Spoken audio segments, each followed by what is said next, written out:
Assalamualaikum warahmatullahi wabarakatuh.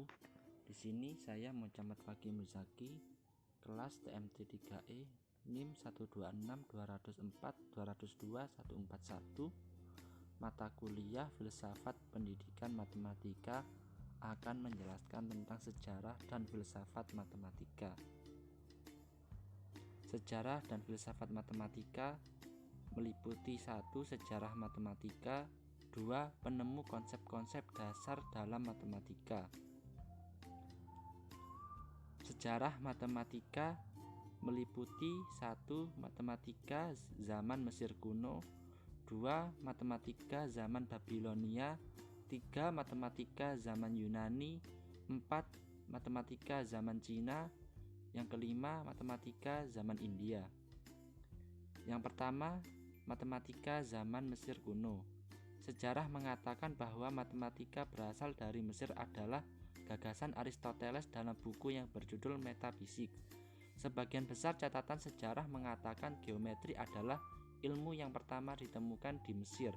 Matematika di Mesir muncul akibat kebutuhan praktis. Peradaban Mesir menggunakan aturan geometri sederhana dipakai untuk menentukan batas-batas ladang dan daya tampung lumbung. Selain itu juga membutuhkan aritmatika sederhana untuk melakukan transaksi perdagangan, pemungutan pajak, menghitung bunga pinjaman, gaji, serta penyusunan kalender kerja. Yang kedua, matematika zaman Babilonia. Matematika zaman Babilonia merujuk pada seluruh matematika yang dikembangkan oleh bangsa Mesopotamia. Peran matematika yang utama di kawasan Babilonia adalah sebagai tempat untuk belajar. Sumber sejarah bangsa Babilonia digali sejak 1850-an. Kira-kira sejak tahun 2500 sebelum Masehi, bangsa Sumeria menuliskan tabel perkalian pada lempengan tanah berkaitan dengan geometri dan pembagian. Sebagian besar lempengan tanah berasal dari tahun 1800 sampai 1600 sebelum Masehi. Teks matematika Babilonia sangat banyak jumlahnya dan teredit dengan sangat baik. Sistem matematik Babilonia adalah seksagesimal atau bilangan berbasis 60. Kemajuan ini terjadi karena dua alasan, yakni memiliki banyak pembagi dan memiliki sistem bilangan real di mana digit yang ditulis sebelah kiri memiliki nilai yang lebih besar. Tulisan dan angka bangsa Babilonia disebut sebagai tulisan paku karena bentuknya seperti paku. Pencapaian lainnya yaitu ditemukannya nilai akar kuadrat. Bahkan mendemonstrasikan teori Pythagoras dibuktikan oleh Dennis Ramsay dari tahun 1900 sebelum Masehi. Yang ketiga, matematika zaman Yunani. Matematika zaman Yunani ditenggarai dimulai oleh Thales dari Miletus kira-kira 624 sampai 546 sebelum Masehi dan Pythagoras dari Samos kira-kira 582 sampai 507 sebelum Masehi. Menurut legenda, Pythagoras bersafari ke Mesir untuk mempelajari matematika, geometri, dan astronomi dari pendeta Mesir. Pythagoras mendirikan mazhab Pythagoras yang mendakwakan bahwa matematikalah yang menguasai semesta. Mazhab Pythagoras lah yang menggulirkan istilah matematika, dan merekalah yang memuliakan pengkajian matematika. Mazhab Pythagoras dihargai sebagai penemu bukti pertama teorema Pythagoras. Yang keempat, matematika zaman Cina.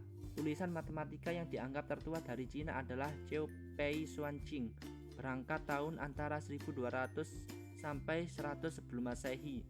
Hal yang menjadi catatan khusus dari penggunaan matematika Cina adalah sistem notasi posisional bilangan desimal karya tertua yang masih terawat mengenai geometri di Cina berasal dari peraturan kanonik filsafat Mohisme kira-kira tahun 330 sebelum Masehi yang disusun oleh para pengikut Mozi 470 sampai 390 sebelum Masehi.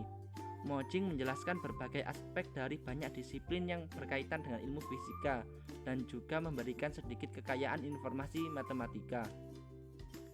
Yang kelima, matematika zaman India. Matematika Vedanta dimulai di India sejak zaman besi. Satapatha Brahmana kira-kira abad ke-9 sebelum Masehi menghampiri nilai pi. Sulba Sutras 800 sampai 500 sebelum Masehi merupakan tulisan-tulisan yang berisi tentang geometri. Panini kira-kira abad ke-5 sebelum Masehi yang merumuskan aturan-aturan tata bahasa Sanskerta. Notasi yang dia gunakan sama dengan notasi matematika modern dan menggunakan aturan-aturan meta, transformasi, dan rekursi. Pingala kira-kira abad ke-3 sampai abad 1 sebelum Masehi. Di dalam risalahnya, Prosody menggunakan alat yang bersesuaian dengan sistem bilangan biner. Yang kedua, penemu konsep-konsep dasar dalam matematika. Yang pertama ada René Descartes dan kedua Sir Isaac Newton. 1. René Descartes. Descartes lahir di Touraine, Prancis. Descartes meneliti suatu metode berpikir yang umum dengan adanya penyelidikan itu mengantarkan ke matematika. Ia menyimpulkan bahwa sarana pengembangan kebenaran di segala bidang. Karya matematika Descartes adalah La Géométrie yang diterbitkan tahun 1637 dengan mencoba suatu penggabungan dari geometri tua dan patut dimuliakan dengan aljabar yang masih bayi bersama Pierre Fermat 1601 sampai 1665 yang disebut geometri analitik atau geometri ordinat. 2. Sir Isaac Newton lahir di Woltersburg by Colsterworth, Lincolnshire 4 Januari 1643 pada 25 Desember 1642 sampai 20 Maret 1726 adalah seorang fisikawan, matematikawan, ahli astronomi, filsuf alam, kimiawan, dan teolog yang berasal dari Inggris. Sir Isaac Newton merupakan pengikut aliran heliosentris dan ilmuwan yang berpengaruh sepanjang sejarah, dikatakan sebagai bapak ilmu fisika klasik. Sekian penjelasan dari saya. Wassalamualaikum warahmatullahi wabarakatuh.